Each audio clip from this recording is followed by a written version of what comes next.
السلام عليكم ورحمة الله وبركاته. الحمد لله رب العالمين، والعاقبة للمتقين، والصلاة والسلام على رسوله سيدنا محمد وعلى آله وصحبه أجمعين. أما بعد، أعوذ بالله من الشيطان الرجيم. بسم الله الرحمن الرحيم. ومن أظلم ممن منع مساجد الله أن يذكر فيها اسمه وسعى في خرابها. وقال النبي صلى الله عليه وسلم: أحب البلاد إلى الله مساجدها، وأبغض البلاد إلى الله أسواقها، وكما قال عليه الصلاة والسلام: اللهم صل على سيدنا محمد وعلى آل سيدنا محمد وبارك وسلم وكرم عليه. அளவிலாரும் நிகரிலாகவும் கொண்ட இல்லாமல்ல அல்லாஹ்வின் திருநாமம் போற்றி ஆரம்பம் செய்கின்றேன். சாந்தியும் சமாதானமும் ஈருலக சர்தார் அகிலத்தின் அருட்கொடை பிரபஞ்சத்தின் பேரொடை நம் உயிரின மேலாகிய கண்மணி நாயகம் ஹஸரத் முஹம்மது ரசூலுல்லாஹ் ஸல்லல்லாஹு அலைஹி வஸல்லம் அன்னவர்களின் மீதும், அன்னாரின் அடிச்சுவற்றை பின்பற்றி வாழ்ந்து வழிகாட்டிய உத்தம சத்திய சஹாபாக்கள், தாபிஈன்கள், தபஅ தாபிஈன்கள், அவுலியாக்கள், நாதாக்கள், ஷுஹதாக்கள், குறிப்பாக வரக்கத்து நிறைந்த ஜும்மாவுடைய நன்னாளில் அல்லாஹ்வுடைய இல்லத்தில் வீட்டிருக்கிற நாம், நம் மக்கள், உலக மூமின்கள் அனைவர் மீதும் அல்லாஹ்வின் பெயருள் என்றென்றும் நின்று நிலவட்டுமாக. ஆமீன். அல்ஹம்துலில்லாஹ். கண்ணியத்திற்கும் மரியாதைக்கும் உரிய அல்லாஹ்வின் நல்லடியார்களே, அருமையான மூமின்களே, சகோதரர்களே, அல்லாஹ் ஜல்ல ஜலாலுஹு ஒரு அழகான மார்க்கத்தை வடிவமைத்து தந்து மனித சமுதாயம் தன்னை வணங்கி வழிபட வேண்டும் என்ற திட்டத்தை நபிமார்களின் வழியாக அல்லாஹ் வெளிப்படுத்தினார். நமக்கு வழங்கப்பட்டிருக்கிற மார்க்கம், அதிலே தொகுக்கப்பட்டிருக்கிற திட்டங்கள், நடைமுறைப்படுத்த வேண்டிய காரியங்கள்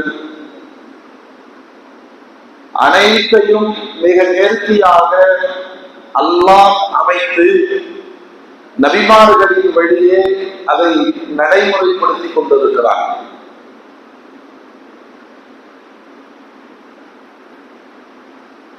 படைப்புகள் யாவற்றையும் படைத்த ரப்புல் ஆலமீன் தன்னை வணங்குவதற்கான ஒரு அடையாள குறியீடாக அவன் ஏற்படுத்தியதுதான் புனிதமான கஅபத்துல்லாஹ். வணக்கம், வழிபாடு என்ற பொருளில் எந்த படைப்பையும் நீங்கள் வணங்கிவிடக் கூடாது. இதுதான் அடிப்படை சித்தாந்தம். சில சகோதர சமூகத்தை சார்ந்தவர்கள் அறியாமையினால் இப்படி கேட்பது உண்டு. நீங்கள் திசையை வணங்குகிறீர்கள், ஒரு பள்ளிவாசலில் இது மாதிரியான ஒரு அமைப்பை உருவாக்கி அதனை வணங்குகிறீர்கள். முதலில் நாம் தெளிவு பெற வேண்டும், அல்லாஹ்வின் மீது ஈமான் கொண்ட ஒரு மூமின் அல்லாஹ் அல்லாத எந்த ஒரு படைப்பையும் வணக்கத்திற்குரியதாக நம்பவே மாட்டார். வணக்கம் நிறைவேற்றப்படுவதற்கான அடையாள குறியீடுகள் தான் இவைகள். நபிகள் நாயகம் ஸல்லல்லாஹு அலைஹி வஸல்லம் சொல்வார்கள், மற்றெல்லா நபிமார்களுக்கு கிடைக்காத தனி ஒரு சிறப்பு எனக்கு வழங்கப்பட்டிருக்கிறது. அதில் ஒன்று, பூமி முழுவதுமே தொழுமிடமாக அல்லாஹ் எனக்கு ஆக்கியிருக்கிறார். பூமி சொல்லுங்க, பூமி முழுவதுமே தொழுமிடமாக, எங்கும் தொழலாம். ஆனால் அதற்கு ஒரு நிபந்தனையை கற்றுத்தந்தார்கள் அல்லாஹ்வுடைய ரசூல். இது அல்லாஹ்வுடைய பூமி என்றாலும் தொழுகையை நிறைவேற்றுவதற்கு அடுத்தவர்களின் இனங்களை நீங்கள் பயன்படுத்தக்கூடாது. ஏதாவது ஒரு பொது இடத்தில் தொடுவதாக தொட வேண்டிய அவசியம் ஏற்பட்டாலும் அனுமதி பெற்று தொழுங்கள். அது விமான நிலையமாகட்டும், ரயில் நிலையமாகட்டும், வேறு சகோதரர்களுடைய இடங்களாக ஆகட்டும், தொழுது கொள்வதற்கான ஒரு அனுமதி. பூமி முழுவதுமே தொழுகைக்குரிய இடமாக எனக்கு மட்டும் ஆக்கப்பட்டது நபிகள் நாயகம் ஸல்லல்லாஹு அலைஹி வஸல்லம் சொன்னார். இந்த தொழுகை என்ற ஒரு இபாதத், நபிகள் நாயகம் ஸல்லல்லாஹு அலைஹி வஸல்லம் சொல்வார்கள், எந்த அளவுகோலை கொண்டும் இவர் மூமின் இவர் காஃபிர் என்று நீங்கள் வேறுபடுத்தி விட முடியாது. காஃபிர் அப்படிங்கிறத கூட அதை பூதாகரமாக்கி ஒரு சமயத்து மக்கள் அப்படின்னு அடையாளப்படுத்த முயற்சிக்கிறார்கள். அது தவறு. காஃபிர்னா இறை மறுப்பாளர், இறை நிராகரிப்பவன். முஸ்லிம்களே ஒரு காஃபிர் இருக்கலாம். எப்படி இப்ப வாழ்க்கை போயிட்டு இருக்கு, என்னத்த வாழ்க்கை அப்படின்னா அல்லாஹ் தந்த ஞாபகங்களை மறுக்கிறான், அவன் ஒரு விதமான காஃபிர். அதனால காஃபிருக்கு மதச்சாயம் கிடையாது. மனிதனாக இருப்பவன் இணை வைத்தால் அவன் முஷ்ரிக், அவ்வளவுதான். சமயத்தின் பெயர்களை சொல்லி அங்கு விவகாரங்களை உருவாக்குதல் என்பதற்கு அல்லாஹ் இடம் கொடுக்கவில்லை. புரிஞ்சதா? ஒரு மூமினாக இருக்கிறார், முஸ்லீமாக இருக்கிறார், அல்லாஹ்வுக்கு இணை வைக்கிறார், அவர் முஷ்ரிக் தான். எனவே இதற்கு அடையாள சொற்களை சொல்லிவிட முடியாது.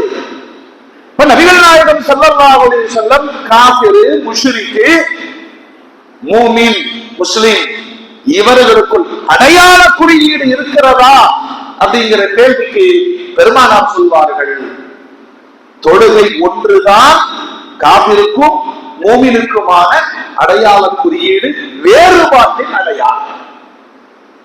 மற்றெல்லா வணக்கங்களும் அந்தந்த கால சூழ்நிலைகளில் அந்தந்த மனிதர்களுக்கு தேவைக்கு ஏற்ப நடைமுறைப்படுத்தப்படுகிறது. ரமலான் வந்தால் நோன்பு, பொருளாதார வசதி இருந்தால் சக்காத்து, பெரும் பொருளாதாரமும் உடல் ஆரோக்கியமும் இருந்தால் ஹஜ்ஜு, வாழ்க்கையின் ஒரு தடவை நுழைவாக கலிமா. நீதி பார்த்தா ஒரு பூமியில் ஒரு முஸ்லிம்களுடைய வாழ்க்கை என்பதே தொழுகை மட்டும்தான். அதனாலதான் பெருமானார் ஸல்லல்லாஹு அலைஹி வஸல்லம் தன்னுடைய கடைசி நிமிடத்திலும் கூட அஸ்ஸலாத் அஸ்ஸலாத், சக்கராத்தினுடைய நேரத்தில் தொழுகையை விட்டு விடாதீர்கள். இந்த தொழுகையை கட்டமைப்பதற்கு பெருமானார் எடுத்த பெருமுயற்சிகள் 1400 ஆண்டுகள் தாண்டியும் அந்த கட்டமைப்பு உடைபடாமல் ஒரு சமூகம் பயணித்துக் கொண்டிருக்கிறது என்று சொன்னால் அது இறைக்கடமை என்பதை தாண்டி சமூகத்தின் கட்டமைப்பே தொழுகை என்பதை நபிகள் நாயகம் ஸல்லல்லாஹு அலைஹி வஸல்லம் சொன்னார். முதல்ல தொழுகை என்னங்கிற கேள்விக்கு அது அல்லாஹ்வுடைய ஆணை, கட்டளை, அதை அடியார்கள் நிறைவேற்ற வேண்டும். இந்த முதல் பதில். ஏன் தொழுகிற? ரப்பு தொழுக சொன்னா நான் தொழுகிறேன். அதற்கு பின்னால் பெருமானார் ஸல்லல்லாஹு அலைஹி வஸல்லம் இபாதத்துகளில், வணக்க வழிபாடுகளில் முதன்மைப்படுத்தி காண்பித்த வணக்கம் தொழுகை. எல்லா கேள்விக்கும் தொழுகைதான். பாருங்களேன், இந்த தொழுகை சாதாரணமாக வந்துவிடவில்லை. குர்ஆனுடைய பல்வேறு வசனங்களில் தொழுகையை நிலைநாட்டும்படிதான் அல்லாஹ் சொல்லுகிறார். 2 வார்த்தை இருக்கு. தொழுங்கள் அப்படிங்கிறது ஒரு வார்த்தை, தொழுகையை சொல்லுங்க நிலைநாட்டுங்கள் அப்படின்னா ஒருத்தர் வர்றாரு, இப்படி தக்பீர் கட்டுறாரு, தொழுகிறாரு, சலாம் கொடுக்கிறாரு, அது தொழுகுதான். அது தொழுகுதான். ஏத்துக்கிட்டானா இல்லையா அவருக்கும் அல்லாஹ்வுக்கும் உள்ளது. இன்னொருவர் வருகிறார், இஸ்திஞ்சால இருந்து கரெக்டா கவனிக்கிறார், மலம் ஜலம் கழித்தால் எப்படி சுத்திகரிக்க வேண்டும் கவனிக்கிறார், ஒருவை அதனுடைய முறைகளோடு கவனித்து நிறைவேற்றுகிறார், பள்ளிக்குள் வருகிற ஒழுக்கங்களை கடைபிடிக்கிறார் சரியான முறையில. இது ஜும்மா, ஜும்மாவுக்கு முன்னாடி 4 ரக்காத்து சுன்னத்து உணர்ந்து தக்வாவோடு இஹ்லாஸோடு எதை எதை எப்படி செய்ய வேண்டுமோ அப்படி செய்து தொழுது முடிக்கிறார். இதற்கு பெயர் இகாமத்து ஸலாத், தொழுகையை நிலைநாட்டுவது. சும்மா தொழுகிறதுக்கு அல்லாஹ்வும் அல்லாஹ்வுடைய ரசூலும் இவ்வளவு பெரிய பிரம்மாண்டமான கட்டமைப்பை தரவில்லை. தொழுகிற பொழுது என்னுடைய அடிமைத்தனம் வெளிப்படணும். தொழுகிற பொழுது சொல்லுங்க, நீங்களே பரிசோதனை பண்ணி பாருங்க. ஒரு தொழுகைக்கு பிறகு உங்களுடைய மனம் ஆசுவாசப்படும். முறையா தொழுதான். எவ்வளவோ டென்ஷன் சொல்றோம்ல, சொல்லுங்க, எவ்வளவோ டென்ஷன் சொல்றோம்ல. இந்த ஒவ்வொரு செய்து அந்த முறைப்படி தொழுது முடிக்கிற பொழுது கவலைகள் நீங்கும், தன்னம்பிக்கை ஏற்படுகிறது. நான் சொல்ற கோர்த்து இருக்கிறானே, அதுதான் மனுஷனுக்கே பிரச்சனை. யார்டா சொல்றது. அவுரங்கசீப் பாதுஷாவை பார்த்து உதவி கேட்க ஒருத்தன் வந்தான். உதவி கேட்க, ஆமா, பாஷா தொழுகிற நேரம் இப்ப பார்க்க முடியாது, வெயிட் பண்ணுனாங்க. பார்த்துக்கிட்டே இருந்தார். பாஷா வந்தாரு, உதவி செய்தார், தொழுதார், அழுது துவா கேட்டார். வெளியிலிருந்து பார்த்துட்டு இருக்கிறான். ஒரு வினாடி அவனுக்கு ஹிதாயத்து கிடைக்கிறது. நாம பாஷாட்ட கேட்டு வாங்கலான்னு வந்தா பாஷா அவன்கிட்ட கேட்கிற. அப்ப நாம யார்கிட்ட கேட்கணும்? அவன்கிட்டயே கேட்கிறோம். ஒது செய்தார், தொழுதார், அவரும் தேடி அழுதார். எதிர்பார்த்திருந்தாரே பாஷா தேடுகிறார். அவுரங்கசீப் பாஷா அந்த ஆள் வரவே இல்லை. அழைத்து கேட்டார், என்னமோ கேட்டு வந்தையாங்க. அதெல்லாம் உண்மைதான், நான் உங்கள்ட்ட கேட்டு வந்தா நீங்க இன்னொருத்த கேட்டு இருக்கிறீங்க. நீங்கள் யாரிடம் கேட்கிறீர்களோ நானும் அவரிடம் கேட்டுக் கொள்கிறேன். நபிகள் நாயகம் ஸல்லல்லாஹு அலைஹி வஸல்லம் சொன்னார்கள், ஐந்தான தொழுகைக்கு பிறகு கேட்கப்படுகிற துஆ மறுக்கப்படாது. நபிகள் நாயகம் ஸல்லல்லாஹு அலைஹி வஸல்லம் சொன்னார். இப்படி ஆத்மார்த்தமா தொழுகையை நிறைவேற்ற வேண்டும். அது ஒண்ணுதான் ஒரு மூமினுக்கும் காஃபிருக்குமான வேறுபாடு. நபிகள் நாயகம் ஸல்லல்லாஹு அலைஹி வஸல்லம் பெற்றுத் தருகிறார். அத்தனை கோடி மக்கள் உலகம் முழுவதும் இல்லையா, 1400 ஆண்டுகளுக்கு முன்பு பெருமானார் அமைத்து தந்த டிசைன். அந்த தொழுகை நமக்கு குரு யாரு? சொல்லுங்க, குரு யாரு? பெருமானார். தன் காலத்தில் வாழ்ந்த மக்களுக்கு குர்ஆனை கற்றுத் தருவதை போல தொழுகையை சொல்லி சொல்லி கற்றுத் தந்தார்கள். இன்னைக்கு சமூகத்தில் இருக்கிற யாராவது கொஞ்சம் தவறுதலா தொழுகிற மாதிரி இருந்துச்சுன்னா ஒரு நல்ல தொழுகையாக ஒரு கூப்பிட்டு, இப்படி தக்பீர் கட்டக்கூடாது, இப்படித்தான் தக்பீர் கட்டணும். இந்த தொழுகையினுடைய முறை பெருமானாரிடம் இருந்து தொடர்ந்து போதிக்கப்பட்டு முறை மாறாமல் 1400 ஆண்டுகளாய் பயணிக்கிறது என்பதே சத்தியம் என்பது கிடையாது. யாராவது ஒருத்தர் பள்ளிக்குள்ள கிழக்க பார்த்து தக்பீர் கட்டிங்கன்னா விட்டுருவோமா? சொல்லுங்க தம்பி, அப்படி தொழுக கூடாது. கிபிலாவை முன்னோக்க வேண்டும். ஒது செய்யாம அந்த தரம் நல்லா தெரியுது, அறியாமை வரக்கூடாது. ஒது செய்யணும். ஒது இல்லாத தொழுகை கூடாது. சரி, லொகுரு தானே, நம்மளால முடியல, ஒரு 2 ரக்காத் தொழுது போவோம் அப்படின்னு தொழுகிறாரு. இல்ல தம்பி, ஃபர்லு 4 ரக்காத் தான் தொழுகணும். வலது பக்கம் சலாம், இடது பக்கம் சலாம், இடது பக்கம் கொடுத்து வலது பக்கம் கொடுக்கிறார். தவறுன்னு சுட்டி காமிக்கிறோம்.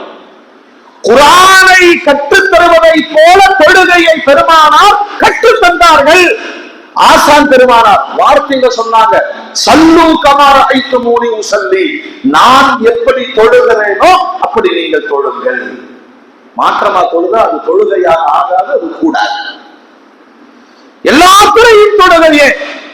அல்லாஹ்வுடைய ரசூல் இந்த தொழுகையை பெருமானாருக்கு ஜிப்ரீல் அலைஹிஸ்ஸலாம் கற்றுத் தந்தார்கள். மேராஜுக்கு போயிட்டு வந்த உடனே ஜிப்ரீல் அலைஹிஸ்ஸலாம் இந்த தர்தீப் பண்ணி முதல்ல நபித்துவத்தினுடைய ஆரம்ப காலத்திலே பெருமானாருக்கு ஒதுவின் முறைகள், தொழுகை எப்படி தொழ வேண்டும் எல்லாம் கற்றுத் தந்தார்கள்.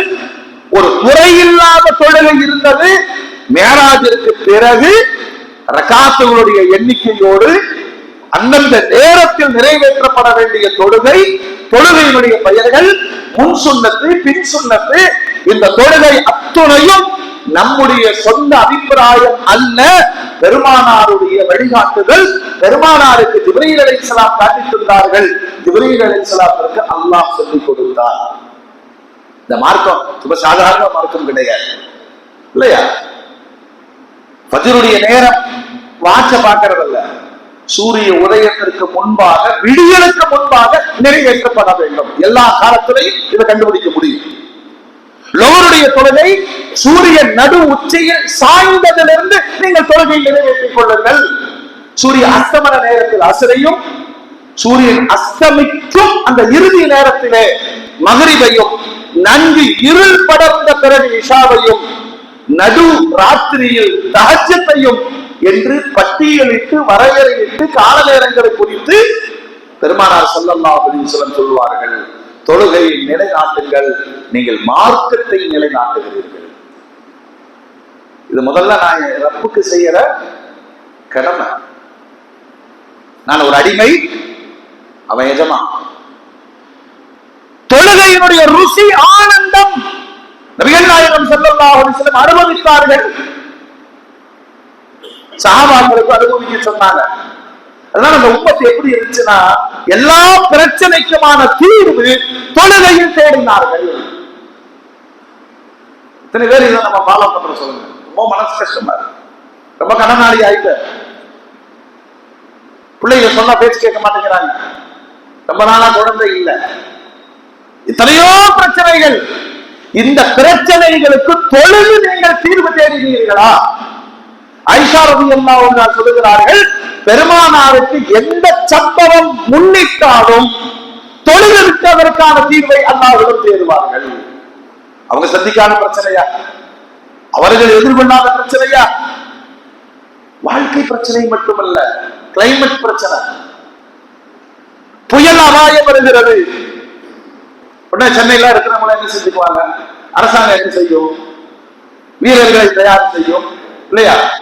அந்த புயலுடைய தாக்கத்தை கட்டுப்படுத்துவதற்கான பாதுகாப்பு கருவிகள் இதெல்லாம் ஓகே. பெருமானார் வேகமாய் காற்றடித்தாலும் 2 ரக்காத் தொழுது அல்லாஹ்விடத்திலே பாதுகாப்பு தேடுவார்கள். மழை கொஞ்சம் கடுமையானாலும் தொழுது விட்டாலும் அவர்கள் கேட்பார்கள், பொழிகிற மழை நல்லதாய் கொடு அல்லாஹ். ஒரு மூமின் யோசிக்கணும், வாழ்க்கையில எல்லா இடத்திலேயும் நபிகள் நாயகம் ஸல்லல்லாஹு அலைஹி வஸல்லம் முன்வைத்தது தொழுகை. அந்த தொழுகை என்ற வீரியமான வணக்கத்தில் நடப்பு சமூகம் நாம் எப்படி இருக்கிறோம்? அல்லாஹ் நம்மை மன்னிப்பானாக. ஒரு மஹல்லாவுடைய பரக்கத்து அப்படிங்கிறது நீங்க சம்பாதிக்கிறது உங்க திறமையில கிடையாது. ஒரு தெருவில் 40 வீடுகள் இருந்து 39 வீட்டுக்காரங்க தொழுது ஒரு வீட்டுக்கார தொழுகிறேன்னா அந்த முசீபத்து 39 குடும்பத்தையும் பாதிக்கும் என்றார்கள் பெருமானார். யோசிங்கள, இவ்வளவு கடுமையாக பெருமானார் ஏன் சொல்ல வேண்டும்? ஏன் சொல்லணும்? ஜமாத்தோட தொழு, இல்லைன்னா வீட்டை ஏற்று திருப்பிய இடமெல்லாம் பெருமானார். சரி, வயிறு வலிக்குது, சரி பரவாயில்ல, லோகர் அசல் செய்து தொழுதுப்போம். எங்காவது அப்படி அல்லாஹ்வுடைய ரசூல் சொல்லி இருக்கிறார்களா? ஒருத்தர் வந்தார், பெருமானார் வந்து நின்றார். யா ரசூலல்லாஹ், இயல்பாகவே கண் பார்வை இல்லாதவன் நான், மாற்றுத்திறனாளி. என்ன உனக்கு? என்னால ஜமாத்துக்கு வர முடியல, துணைக்கு ஆள் இல்லை, ரொம்ப கஷ்டப்படுறேன், நான் வீட்டிலே தொழுது கொள்ளலாமா? தொழுகையை தவிர்க்கல்ல, ஜமாத்தை தவிர்ப்பதற்கு அனுமதி கேட்கிறார். அவர் மாற்றுத்திறனாளி, அனுமதி உண்டு. அல்லாஹ்வுடைய ரசூல் சொன்னாங்க, தொழுதுக்க, நீ மாற்றுத்திறனாளி தானே, பாவம், வீட்டுல தொழுதுக்க. இப்படி போனவரை மீண்டும் பெருமானார் அழைத்தாங்க, இங்க வா, இங்க வா. என்ன நாயகம், பாங்க சத்தம் கேட்குதா? நல்லா கவனிக்கணும், பாங்க சத்தம் கேட்குதா? ஆமாம் யா ரசூலுல்லாஹ். மைக் இல்லாத காலம், பள்ளிவாசல்ல உயர்ந்த ஒரு பகுதியிலே ஏறி மோதினார். வாங்க சொல்வார்கள். பழைய வாங்க முறை என்னன்னு கேட்டீங்கன்னா, அந்த கூண்டுல சுத்தி சொல்வார், இப்படி சுத்தி சொல்வார். யாரு? வாங்க சொல்லுகிற மோதினார். அது கேட்கிறதுங்கிறார். அப்பனா மைக் இல்லாத வாங்கு சத்தம் கேட்கிற அளவுக்கு பக்கத்துல இருக்கிற மாற்றுத்திறனாளி உனக்கு கூட ஜமாத்தை விடுவதற்கு அனுமதி இல்லை என்று பெருமானார் சொன்னார். அல்லாஹ், நம்ம ஆளுங்க பள்ளிவாசல் பக்கத்துல கடை வச்சிருப்பாரு, செவிலி சேர்த்து ஓங்கி அப்புறம் மாதிரி சத்தம் விடுவோம். ஆனாலும் தொட வருகிற மனம் எழவில்லை என்று சொன்னால் இறை கடமையை தனி மனிதன் புறக்கணிப்பதை தாண்டி ஒரு சமூகத்தின் கட்டமைப்பை அவர் உடைக்கிறார். அதனாலதான் அல்லாஹ்வுடைய ரசூல் சொல்றாங்க, நீ தொழுகையை நிலைநாட்டினால் மார்க்கத்தை நிலைநாட்டினாய். தொழுகையை யார் விடுகிறாரோ அவர் மார்க்கத்தை தகர்க்கிறார் என்று பெருமானார் சொன்னார். இதெல்லாம் நீ சொல்லக்கூடாது, எங்கிட்ட சொல்லக்கூடாது அப்படின்னு யாருமே பேச முடியாது. எவ்வளவு பெரிய கட்டமைப்பு! அல்லாஹ்வுடைய ரசூல் ஒவ்வொரு தொழுகைக்கும் பெயர் வைத்து ஃபஜ்ர், ஒரு அஸ்ர், மக்ரிப் சொன்னாங்க. ஒரு நாளைக்கு எல்லா தொழுகையிலும் ஃபஜ்ருக்கு முன்னாடி 2 ரக்காத்து சொல்லுங்க சுன்னத்து, லொஹருக்கு முன்னாடி ஒரு 4, பின்னாடி ஒரு 2, அப்புறம் அஸ்ருக்கு முன்னாடி ஒரு 4, மக்ரிபுக்கு பின்னாடி ஒரு 2, இஷாவுக்கு முன்னாடி ஒரு 4. இந்த சுன்னத்துகளை மொத்தமா பெருமானார் சொல்றாங்க. மொத்த கணக்குல ஒரு 12 ரக்காத் ஒரு நாளைக்கு நீங்க தொழுதுக்கிட்டீங்கன்னு சொன்னா இந்த ஃபரலுகளில் ஏற்பட்ட குறைபாடுகளை அது மறைத்து விடும். அப்ப முக்கியம் எது சொல்லுங்க? முக்கியம் எது? ஃபரல தான். ஃபரலை தவற விட்டு விடாத, எங்கிருந்தாலும் தொழு. சரிநாயகமே என்னால அந்த ஜமாத்துக்கு வர்ற தவறி போச்சு. ஜமாத்தை விட்டவர்களின் குற்றத்தையே அல்லாஹ் மன்னிப்பதில்லை. வீட்டுல தொழுவதற்கான நிறைய காரணிகள் இருக்கு. நிறைய அறிவாளிகள் என்ன சொல்லுவாங்க தெரியுமா? காலையில் எந்திரிச்ச பார்த்தேன், கொஞ்சம் வேலை போல அதிகமா, தப்பு நான் தொழுதுட்டு படுத்துட்டேன். இந்த சமாதானத்தை நீங்கள் அல்லாஹ் இடத்துல சொல்ல முடியாது. ஏன் தெரியுமா? ஆண்களுக்கு கட்டாய கடமை ஜமாத்தில் கலந்து கொள்ள வேண்டும். ஜமாத்து கிடைக்கல, தூங்கிட்டோம். தூக்கத்திற்கு அல்லாஹ் சட்டமே வைக்கவில்லை. எழுந்தவுடன் தொழுது விடு. புரியுதா? ஆனா முடிச்சிருக்கிற நேரத்துல லோகுரு, அஸ்ர், மக்ரிப், இஷா அவர் தொழுதுக்கிறான். சில அறிவாளிகள் இப்படி இருப்பான், வியாபாரம் பிரச்சனை, அதனால இஷா தொழுதுட்டு கடை சாப்பிடணும்னு நேரம் பள்ளிவாசல போய் ஒது செஞ்சு நைட்டு 9 மணிக்கு ஆரம்பிக்கிறார். ஃபஜ்ர், லோகுரு, அஸ்ர், மக்ரிப், இஷா அட்டன் டைம்ல முடிச்சிட்டோம். அவர் பேரை 17 ரக்காத். புரியுதுங்களா? என்னை நான் ஏமாற்றிக் கொள்ளுகிறேன். ஒன்றை கவனிக்க வேண்டும், தனி மனிதனின் மீது, ஒரு மூமினின் மீது 5 தொழுகை பரல். அதுக்கடுத்து சுன்னத்து நபிகள் எல்லாம் அருமை நாயகம் ஸல்லல்லாஹு அலைஹி வஸல்லம் சில வாய்ப்புகளை கொடுக்கிறாங்க. அது தொழுகிறது நல்லது. தொழுகணும். ஏதாவது ஒரு நிர்பந்தம், பிரயாணத்தில் இருக்கிற பரளியாவது விட்டுறாத. போர்க்களத்தில் இருந்தாலும் கூட தொழுகையை மன்னிப்பு கிடையாது. பயங்கரமான நோயில படுக்கையில் இருந்தாலும் மன்னிப்பில்லையே, எல்லாம் மன்னிச்சுட்டேன்னு சொல்லையே. இந்த ஹதீஸை நினைச்சு பாருங்க. ஒரு காஃபிருக்கும் ஒரு மூமினுக்குமான ஒரே வேறுபாட்டு குறியீடு தொழுகைதான். தொழுகவன் மூமின், தொழுகாதவன் காஃபிர். அதுக்கடுத்து அல்லாஹ் ரசூல் வர்றாங்க. ஜமாத் இது சமூகம் இல்லையா? சும்மா அல்லாஹ் ரசூல் ஜமாத்தில் உருவாக்கலையே. லட்சோப லட்ச மஸ்ஜிதுகள் உலகம் முழுவதும் இருக்கிறது. ஏன் பள்ளிவாசல்கள் கட்டப்பட்டது? இதனுடைய உருவாக்கம் என்ன? இது அல்லாஹ் என்ன திட்டம் வைத்திருக்கிறான்னா, சையதுனா அபூ ஹுரைரா ரலியல்லாஹு அன்ஹு பெருமானார்ட்ட கேட்டாங்க, யா ரசூலல்லாஹ், இந்த காபத்துல்லாஹ்வை அல்லாஹ் எப்பொழுது படைத்தார்? அல்லாஹ் தான் படைச்சான். அல்லாஹ் தான் படைச்சான். எப்பொழுது படைத்தார்? பெருமானார் சொல்வார்கள், பூமியை படைப்பதற்கு 2000 ஆண்டுகளுக்கு முன்பு தன்னுடைய வழிபாட்டு தலம் மஸ்ஜிதை அல்லாஹ் படைச்சான். இல்ல நாயகமே, பூமியே இல்ல, பூமியில் இருக்கிற காபாவை எப்படி எல்லாம் படைச்சிருப்பான்? அடுத்த கேள்வி. பெருமானார் பதில் சொன்னார்கள், அது பனிமூட்டத்தின் வடிவத்தில் அந்த இடத்தில் இருந்தது. மிஸ்ட் பாக்கிறமா? தலையாட்டுக்கு இல்லைன்னு சொல்லுங்க. மிஸ்ட் பனிமூட்டத்தின் வடிவத்தில் இருந்தது. எப்பொழுது அல்லாஹ் பூமியை விரித்தானோ, பூமியை குறித்து குர்ஆன் அல்லாஹ் சொல்லுது, ஆய விரிக்கிற மாதிரி பூமியை விரித்தான். விரித்தவுடன் முதலாய் வைக்கப்பட்ட வழிபாட்டு தலம் காபா. காபாவுக்கு பேரு பைத்துல்லாஹ், அல்லாஹ்வின் வீடு. நபிகள் நாயகம் ஸல்லல்லாஹு அலைஹி வஸல்லம் அல்லாஹ் சொல்வதாக ஒரு ஹதீஸில் சொல்வார்கள், அல்லாஹ்வே சொல்றான், பூமியில என்னோட வீடு பள்ளிவாசல்கள். பூமியில் சொல்லுங்க. அதனால பள்ளிவாசலை எந்த தனிநபரும் உரிமை கொண்டாட கூடாது, முடியாது. அப்படி இருந்துச்சுன்னா அதுக்கு பேர் பள்ளிவாசலே கிடையாது. அவர் ஒரு கட்டி வச்சிருக்கிறார், அதுக்கு பேர் என்ன தெரியுமா? இப்ப நான் ஒரு பள்ளி கட்டிக்கிறேன், கரெக்டா 8 மணிக்கு கூட்டிடுவாங்க. நீ இப்ப வர்ற அப்படின்னா தொழுகைக்கு நான் அனுமதிக்கிறேன், அவ்வளவுதான். அது பள்ளிவாசல் கிடையாது. சில தனியார் பள்ளிகள் எல்லாம் அப்படி கொஞ்சம் காசு இதுல பள்ளிவாசல் கட்டிட்டு என்ன செய்வாங்க, அது பள்ளி, அது பள்ளியே அல்ல. பள்ளிவாசல் என்பது எந்த விதத்திலும் ஒரு தொழுகையாளிக்கு அங்கு இடையூறு இருக்கக்கூடாது. இங்க தொழுகையா சொல்லுவாங்களோ அப்படின்னு தயக்கம் ஏற்படாது. காரணம், இந்த ப்ராப்பர்ட்டி முழுவதும் அல்லாஹ்வுக்கு சொந்தமானது. 10 கோடி ரூபாய் ஒருத்தர் பள்ளிவாசல் கட்டுறாங்க, சொந்த காசுல சொந்த இடத்துல கட்டுறாரு. கட்டி முடிச்சுட்டு திறப்பு விடாம சொல்றாரு, வக்ஃபுன் லில்லாஹ். இப்படி கட்டி இருக்கா, அல்லாஹ் எனக்கு கொடுத்திருக்கிறான், நான் அல்லாஹ்வுக்காக வக்ஃப் பண்ணிட்டேன்னு சொன்னா அந்த வினாடியில் அந்த பள்ளியின் முதலாளி சொந்தக்காரன் அல்லாஹ்.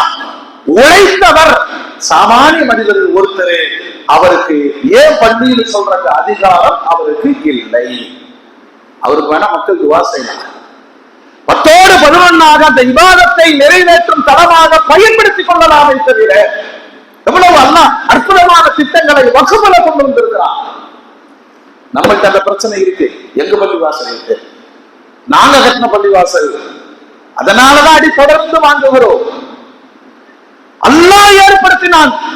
பூமியை படைப்பதற்கு 2000 ஆண்டுகளுக்கு முன்பு பூமியை விரிச்ச உடனே முதல்ல வச்சது பைத்துல்லாஹ். அன்னையிலிருந்து அது தொடர்ந்து பிரச்சனைகளைத்தான் சந்தித்து வருகிறது. தொடர்ந்து பிரச்சனைகளை தான் சந்திச்சுட்டார்.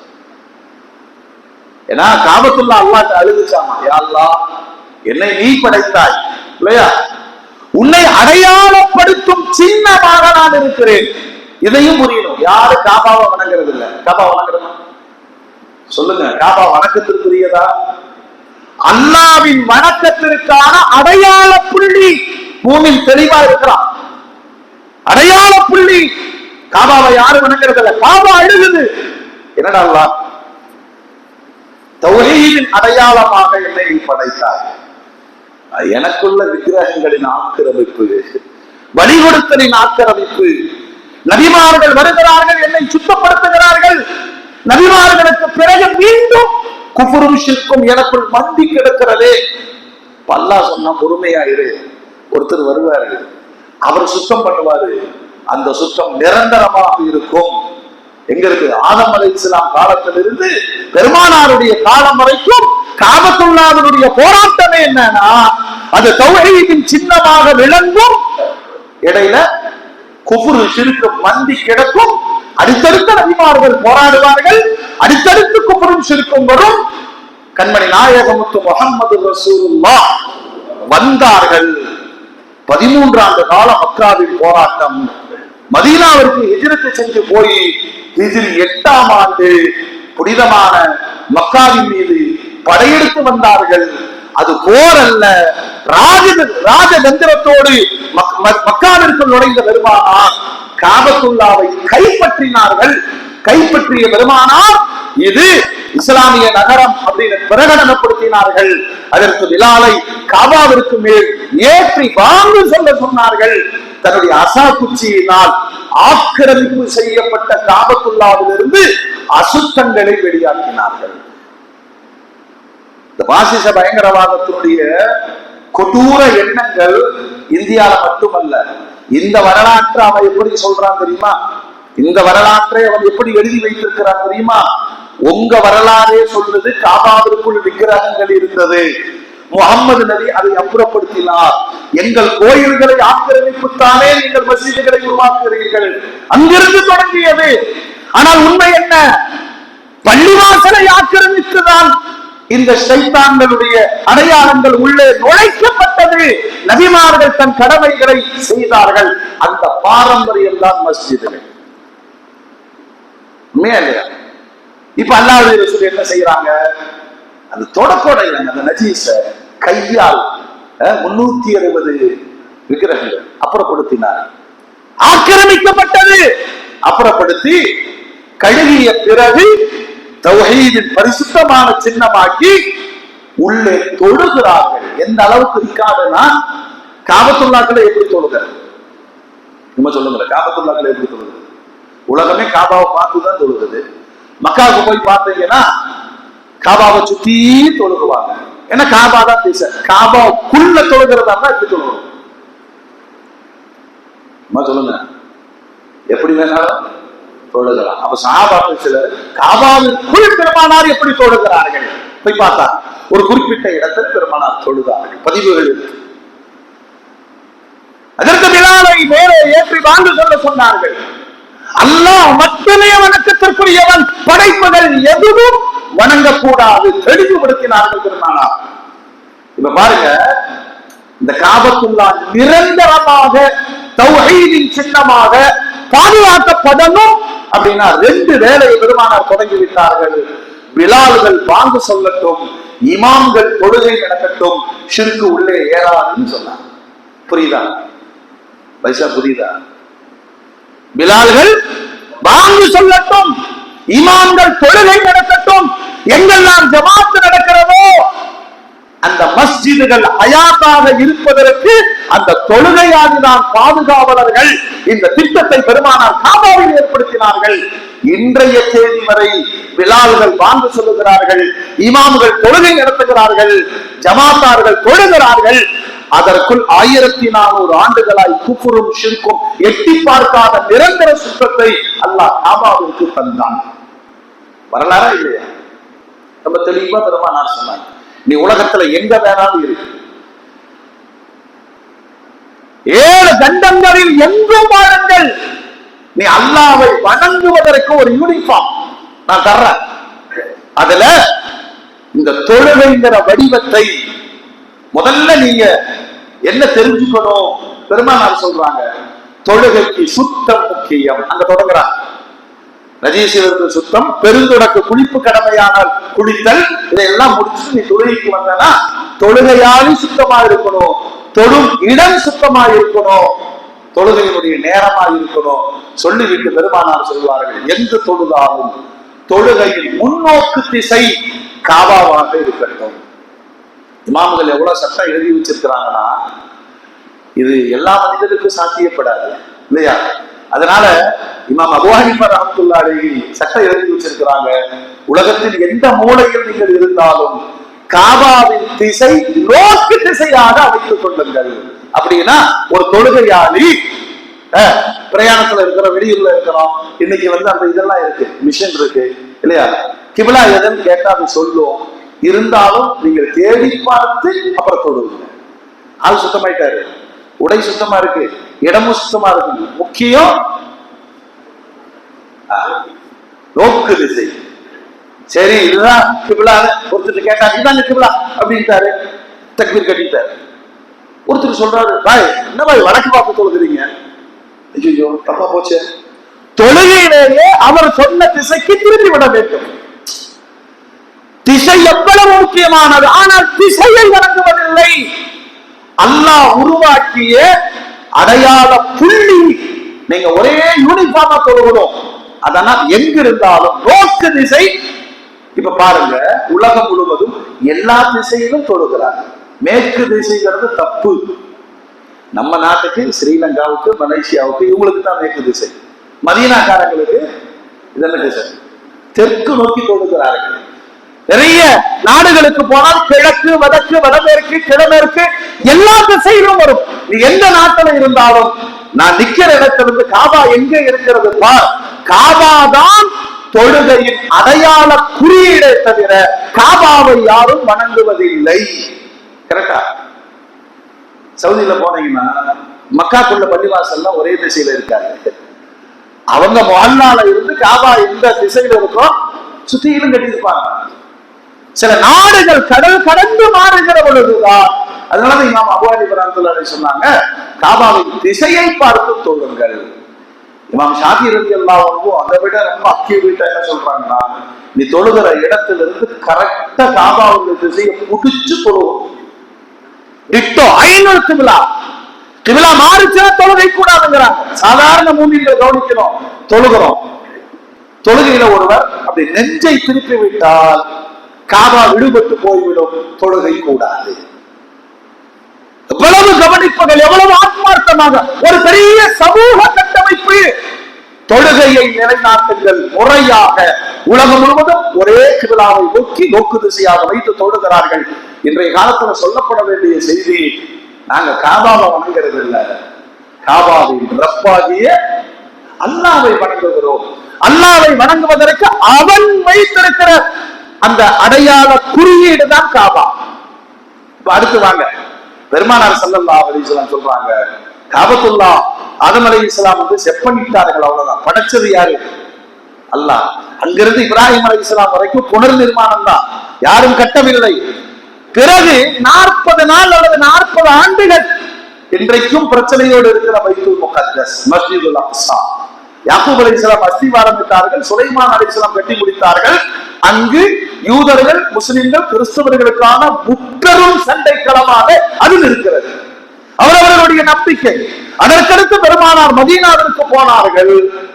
ஒரு ஊருக்கு போனா முதல்ல என்ன செய்யணும் மூமின்கள்? அங்கு பள்ளிவாசல் உருவாக்க வேண்டும். இன்னைக்கெல்லாம் அது சில பேருக்கு அந்த நல்ல எண்ணம் வருது, ஆனாலும் பின்னாடி சைட்டை விற்கணும்னா நாங்க பள்ளிவாசலுக்கு இடம் அப்படின்னு ரேட்டை பார்த்து அந்த இடத்தையும் தர்றதில்லை, விளம்பரம் பண்றாங்க. இடம் விற்கிறதுக்காக 4 சென்ட் பள்ளிவாசலுக்கு விட்டுருக்கோம். திடீர்னு பார்த்தா 4000 ரூபாய் சொன்னது 4 லட்சம் ரூபாய் கேட்கறாங்கன்னு மனசு மாறி பள்ளிவாசல் இடத்தையும் வித்துறாங்க. ஒரு இடத்தில் ஒரு வாழ்நாளில் முதல் கட்டமைப்பு மஸ்ஜிதுகள். இந்த மஸ்ஜிது பைத்துல்லா அல்ல, இந்த மஸ்ஜித் பைத்துல்லா அல்ல. பைத்துல்லா என்பது காபா மட்டும்தான். காபாவில் ஜெராக்ஸ் பிரதி எது? பள்ளிவாசல்கள். அதனாலதான் பெருமானார் சொன்னாங்க, ஒரு ஊரில் அல்லாஹ்விற்கு மிக பிடித்தமான இடம் பள்ளிவாசல். ஒரு ஊரில் அல்லாஹ்விற்கு கோபத்தை ஏற்படுத்துகிற இடம் கடை தெருவுகள் என்றார். அதனால மதீனாவுக்குள்ள நுழைஞ்ச உடனே குபா பள்ளிவாசல் பெருமானார் உருவாக்குறாங்க. பெருமானார் கட்டிய பள்ளிவாசல் வரலாறா இல்லையா? சொல்லுங்க, வரலாறா இல்லையா? எல்லாரும் சேர்ந்து கட்டுறாங்க. நபியும் சஹாபாக்களும் சேர்ந்து கல்லெடுத்து மண் சுமந்து பள்ளிவாசலை கட்டி அதுக்கு ஒரு பேரு வச்ச உடனே அல்லாஹ் அதுக்கு சான்றிதழ் கொடுக்கிறான், தக்வா பள்ளிவாசல். பள்ளிவாசல் கட்டிடம் அல்ல, மனம். தக்வாவின் அடிப்படையில் உருவாக்கப்பட்ட முதல் பள்ளிவாசல். இந்த சான்றை குபா பள்ளிக்கு அல்லாஹ் கொடுக்கிறான். ரிக்கார்டு, குர்ஆன்ல ரிக்கார்டு.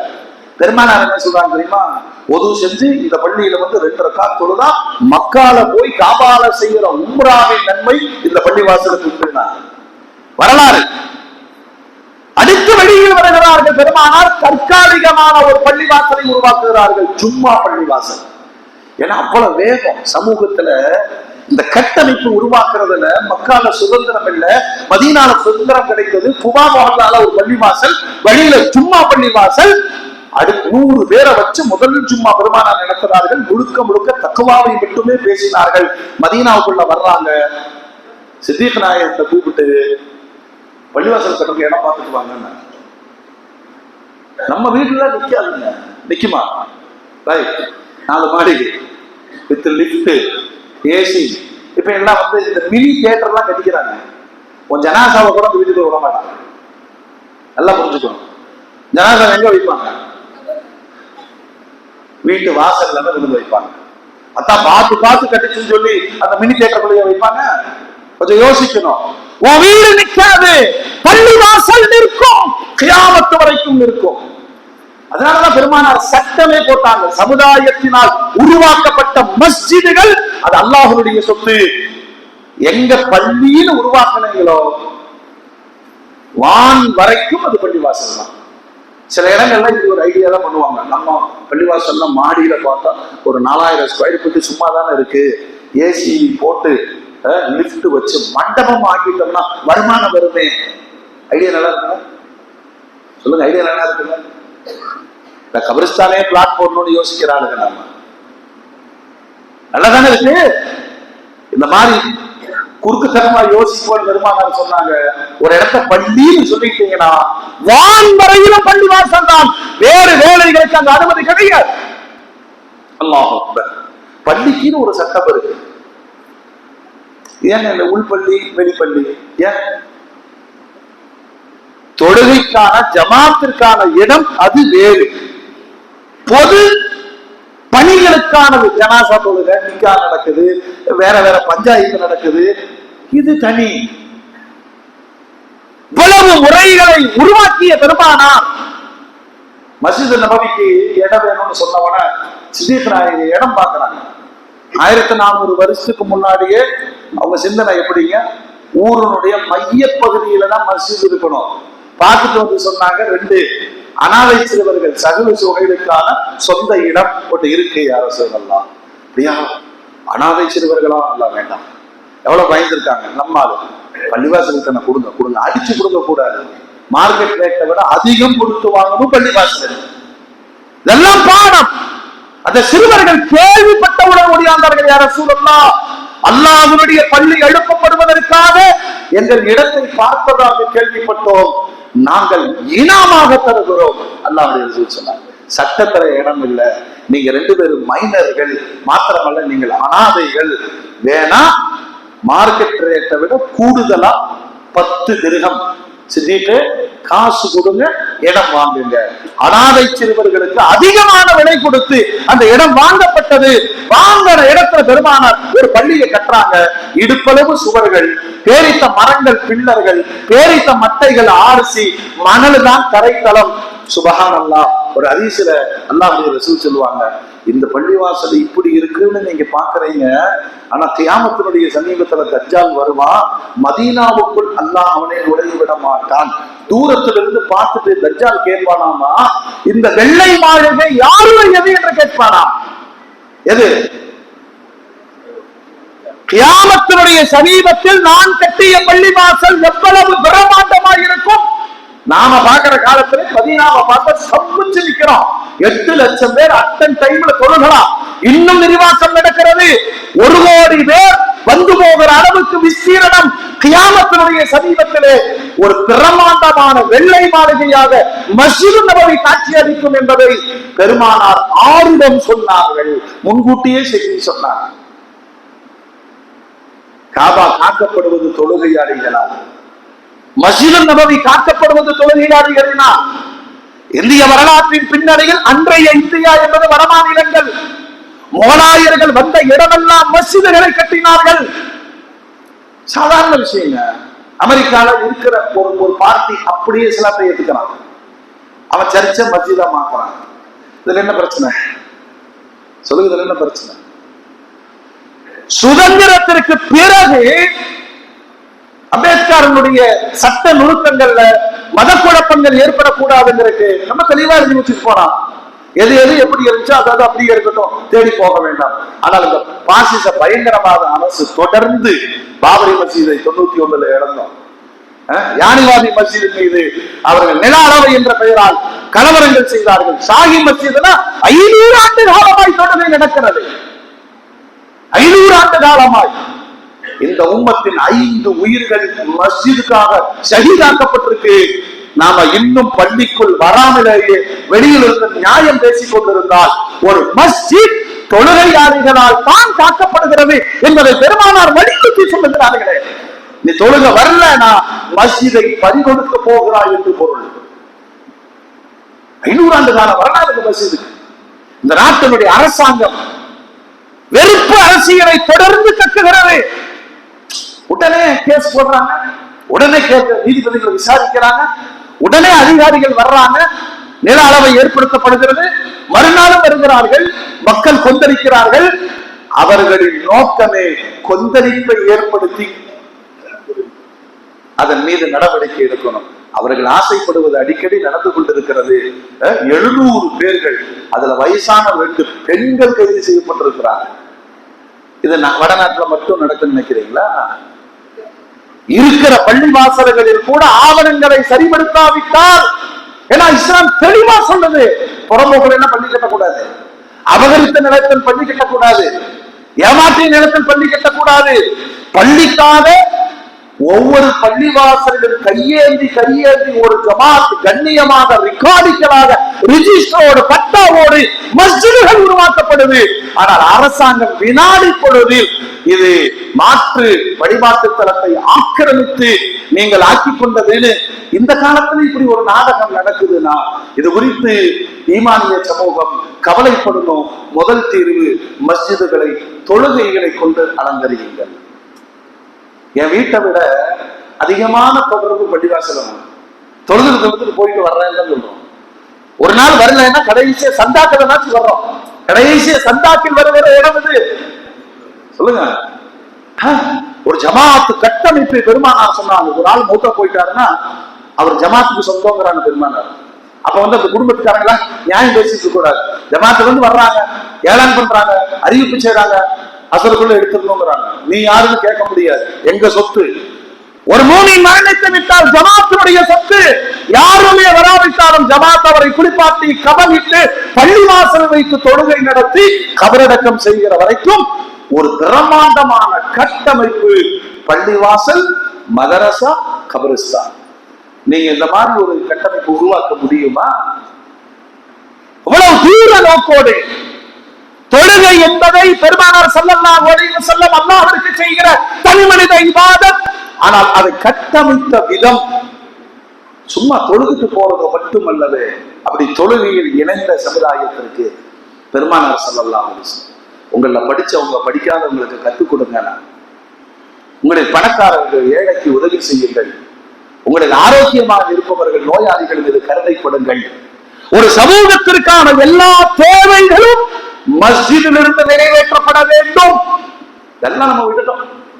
பள்ளிவாசல் தான் தொழுவணும் கூடியிருக்கோம். எவ்வளவு ஒரு ஆபத்தான ஒரு சூழ்நிலை கோவில்களே. இந்த தேசத்தை பொறுத்தப்பட்டிலும் இன்னொரு சுதந்திர போராட்டத்திற்காக இந்த உம்மத் ரொம்ப காலத்துக்கு முன்னாடியே தயாராகிடுச்சு. ஆனால் ஒரு காலம் நிம்மதியா வாழ்ந்தவர்களால் மட்டும் எங்கும் நினைக்க கூடாது. போராடுவதுதான் மூமியினுடைய வாழ்வு. ஏன்னா போராட்டத்திற்கு பிறகு நம்மிடம் இருக்கிற எதிர்பார்ப்பு என்ன அப்படின்னா, ஏக வல்லவனா ஒரே ரப்பு அல்லாஹ்வை மட்டுமே வணங்குவோம். இந்த வணக்கத்திற்கும் பிற வணக்கத்திற்குமான போராட்டம் தான் இது. நீ ஒழுக்கமா இருந்துட்டனா நீதிமன்றமே நடக்காது. இன்னைக்கு ஃபெயிலியர் தானே, இன்னைக்கு ஃபெயிலியர் தானே. கொஞ்சம் படிச்சுட்டாங்கன்னா உடனே நாங்க இந்த ஃபேமிலி மேட்டரை நாங்க கோர்ட்ல பாத்துக்கிறோம். நீ மூமினா இருந்தா கோர்ட்டுக்கே போகக்கூடாது. உன்னை ஒரு காபிர் அதிகாரம் செய்வதா, காபிரனுடைய சட்டங்கள் அதிகாரம் செய்வதா? ஷரியத்து சொல்லுது எந்த குடும்பத்துல பிரச்சனை இல்ல, எங்க சொத்து வழக்கு இல்ல, பள்ளி வாசலுக்கு வா, அல்லாஹ்வை தொழுது விட்டு பெரியவர்களை அழைத்து. எனக்கு என்னங்க மனைவி சொன்னா கேட்க மாட்டேங்கிறாங்க. கோர்ட்டுக்கு போக வேண்டிய அவசியத்தை அல்லாஹ் வைக்கல, காவல் நிலையத்திற்கு போக வேண்டிய அவசியத்தை அல்லாஹ் வைக்கல. உலகம் முழுவதிலேயும் கட்டமைக்கப்பட்ட மஸ்ஜிதுகளுக்கு பின்னால் பெருவாழ்வை ஒழுங்குபடுத்தி இருக்கிறான் ரப்பல் ஆலமீன். எப்ப எல்லாம் நீங்க இப்படி யோசிங்க, அப்ப போலீஸ்ல கம்ப்ளைண்ட் கொடுத்துட்டேங்கிறது பெரிய இது இல்ல. நீ ஒரு காபிரிடம் சரணடைந்து விட்டால் ஒரு ஈமானிய பலகீனம். கோர்ட்ல ஜட்ஜ்மெண்ட் கொடுக்கிறவன் யாரு? ஜட்ஜினா யாரு? லாயர்னா யாரு? இந்த சட்டத்தை உருவாக்கியது யார்? இதற்கு முன்னால் நான் நம்பி இருக்கிற சட்டம் அல்லாஹ்வுடைய சட்டம் ஷரியா. ஷரியத்துதான் உயிர். ஷரியத்திற்கு முன்னால் மாற்றங்களை தேடும் மனித சட்டங்களுக்கு மதிப்பில்லை. எல்லாமே மஸ்ஜிதுக்குள்ள முடிச்சுக்கு. இதை நான் சொல்றதை விட சில நேரங்களில் நல்ல நீதிபதிகள் சொல்லுவாங்க, இந்த மாதிரி பிரச்சனை எல்லாம் உங்க பள்ளியிலே முடிச்சுக்கலாமே. அப்படித்தான் இந்த சமூகம் இருந்தது. ஏன்னா சட்ட வரையறைக்குள் வாழ்கிற சமூகம். இங்கெல்லாம் எடுத்தேன் கவிழ்த்தெல்லாம் கிடையாது.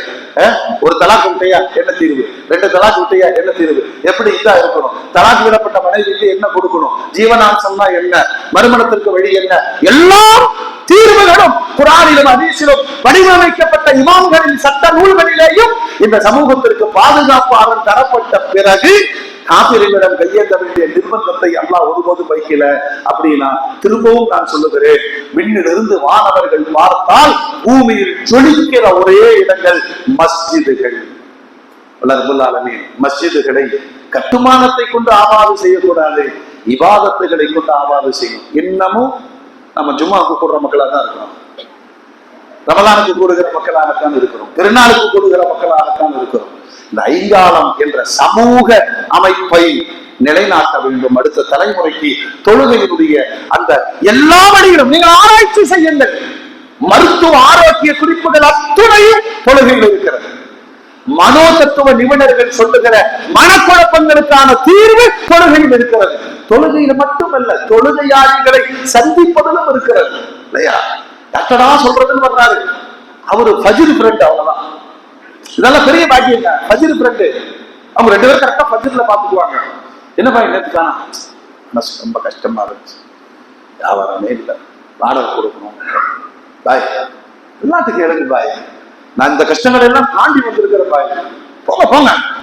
இந்த ஒரு வார்த்தை இதான் சைக்காலஜி ட்ரீட்மெண்ட். இதுக்கு போய் ஒருத்தர் எதுக்கு ஆலோசனை கேட்கணும்?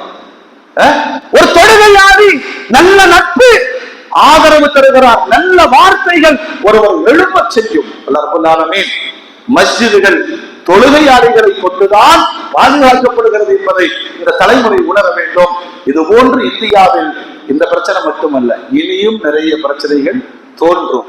எதிர்கொள்ள வேண்டும் என்ற அறிவும் ஞானமும் சிந்தனையும் ஏற்பாடுகளும் நம்மை பாதுகாக்கிற வழிகளும் மஸ்ஜிதுகளில் ஆலோசிக்கப்பட வேண்டும். அப்படிப்பட்ட ஒரு உம்மத்தை உருவாக்க அல்லாஹ் நம் அனைவருக்கும் தௌஃபீக் செய்வானாக. பள்ளிவாசல்களை இபாதத்தை கொண்டு அலங்கரிக்கக்கூடிய தலைமுறையாக நமது பிள்ளைகளை உருவாக்கிவிட்டு நாம் செல்ல வேண்டும். அல்லாஹ் அதற்கும் இதாய் தருவானாக. வாஹ்ரு தாவானா அல்ஹம்துலில்லாஹி ரப்பில் ஆலமீன்.